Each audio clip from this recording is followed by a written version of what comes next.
Hi everyone, Jay Johnson here with dailytexture.com. I wasn't going to do a video on this. I was just messing around with this photo, but it came together, the final piece, so easy. I thought before I close this out, I would do a short video. Well, you know me, my videos get really long, showing you the layers panel and what I did to create a piece of art with this owl. I got this owl last night. This is Ollie. This is a wild owl. That's just what I call her. She's in the same area frequently. I see her a lot, so I just nicknamed her Ollie. I got this photo of her last night. Unfortunately, she was backlit, which is typical of my luck, but that's the best I could do. And then there's a branch right here across her tail feathers.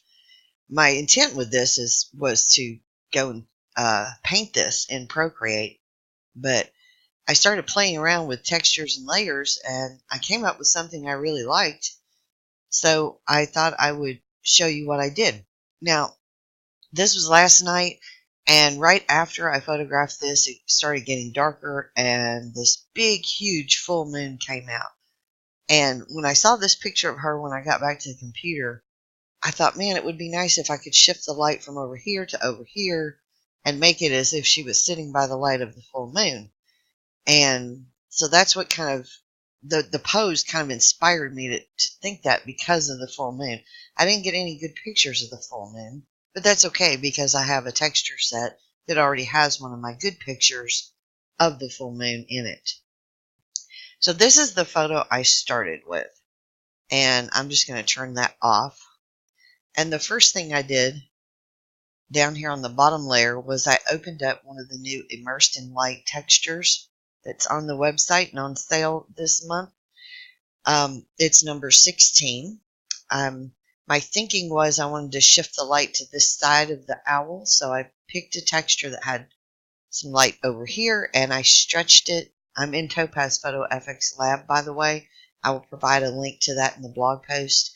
I suggest if you want this software, you get it, because Topaz has changed things, and at some point in the future, I don't know when, they're going to stop selling this software. I love this software for doing masking and layers. It is so easy, and that's why I continue to use it, because it's so easy, it's so fast, and everything is right here at your fingertips that you need. But what I did was I went to the Tools panel on this texture layer, because the texture was horizontal, the bird photo was vertical. I stretched out the texture to cover all the edges of the photo. Then you can see here, I put the owl layer on top, and here's my little mask I did. And I'm going to turn her on. My goal was to get, tone down some of these branches and things right here and get this light over here. And if I turn off the texture layer on the bottom, you can see my mask. So I basically masked away everything, going in with this masking tool right here and a very soft brush with hardness all the way down. And I masked away all her background, bringing that texture underneath her right over her feathers. Then I duplicated that texture, number 16, from the Immersed in Light collection. I put it on top of her, and I set it to multiply mode at 38%. That kind of darkened things up around here, but I'm still working on this light area here. So I pulled out another Immersed in Light texture, number 19, and I stretched it using the tools, scale. I stretched it out to fit the picture, and this one, some of these I flipped. I used the flip tool to reverse them to make sure the light was on this side, because that's my overall goal, get the light over here. So I put that one on soft light at 100%. And then I pulled out another Immersed in Light texture. I did the same thing. I flipped it. I believe I flipped this one. Stretched it out using this scale, and I set that to soft light at 100%. And when I did that, that's boosting that light up over there. And it's darkening this down here, which is what I wanted. And then I decided I need some more interest down here, so I went to the new Cloud Overlays collection, which has also just been released. And I opened up number 10 and I positioned it across the bottom. I used the tools to scale and stretch it out a little bit. And I set it to normal mode at 25%. And check this. Now I didn't adjust any of this.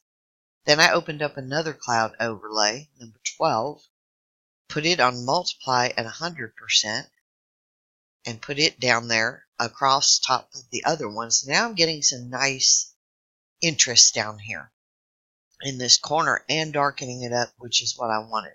I want to force the eye up here to this light area. And I thought, well, things are going pretty good, but I needed a moon. So I went to the Celestial collection and I pulled out my supermoon photo, which is available in that collection. And with these, the supermoon and the stars and things like that that are in that collection, if you set them to screen mode, you can get rid of the black background completely, and it'll just leave the moon or the stars. So I put the moon up here in the top corner and I scaled it at the size I wanted it, and I set it to screen mode at 49%. It was a little bright there at 100%, so I put it around 49%. And then I opened up another one from the Celestial collection. This is the Stars Splatter. And I set that to screen mode at 17%. Now this one is actually, the stars are down here. I flipped it using the tools and the flip up and down button.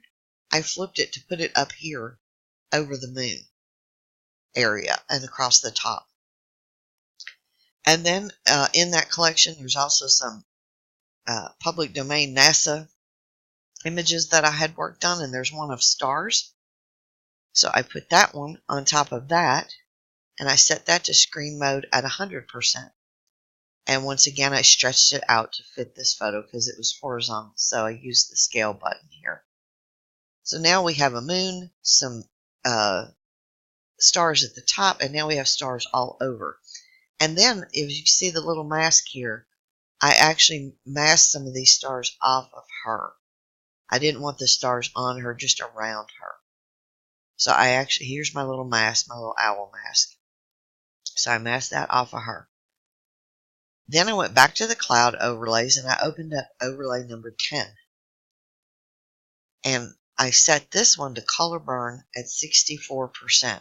And once again, I used the scale to stretch it out and position it exactly where I wanted.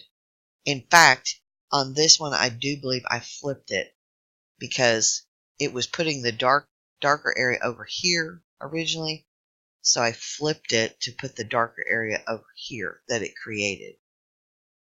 And that, after doing all that, I merged everything together. And that is my owl sitting by the light of the full moon. Now, in the blog post for this video, I'm going to give you all the links to everything, to each collection I used to make this picture, and to PhotoFX Lab, which is the software I use to do my masking and adjustments and things. And so we went from this to this just in a matter of 15-20 minutes by just playing with these different textures, cloud overlays, and the Celestial collection overlays. Anyway, I hope you guys enjoyed this quick little run through of the layers on this piece and how it was created. And I thank you for watching. And as always, thank you for your support of the Daily Texture. Have a great day.